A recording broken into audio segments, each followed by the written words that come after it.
I'm meteorologist Justin Fanfrelly in the NBC Nebraska Weather Center. Let's take a look at the track of the last storm. And we really thought that the storm that came through on Thursday was going to produce a lot of snow, and that really wasn't the case. Here's what we thought last week. The low pressure system was going to ride a jet stream through the Rocky Mountains and then take a detour into Texas with a high pressure system off to the north and off to the east. Now, if this flow actually did set up, it gives us that moisture flow from the Gulf of Mexico pumping in a lot of moisture, along with this high pressure system that is pumping in a lot of cool air. Now, this is the case.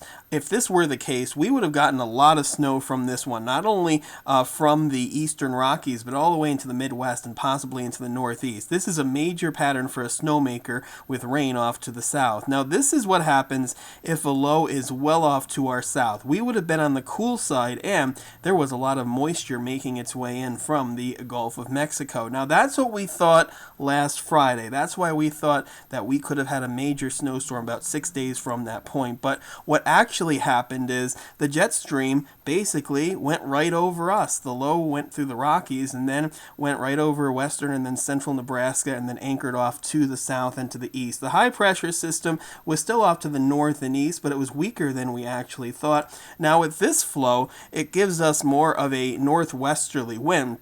And because of the sloping terrain, that northwesterly wind is mainly dry. So snow really didn't happen for most of us in central and western Nebraska, at least a lot of snow. That was off to the north and into portions of the Midwest. Now, the low anchored a little off to our south and east, so it gave us some snow, with most areas getting about an inch of precipitation, but most of the precipitation fell as rain into the south. So that's what happens when a low pressure system goes right over us. In order for us to get that big snowstorm, we need it basically well off to our south so we can get that moisture fetch from the Gulf and be on the backside of the system, which is the cool side.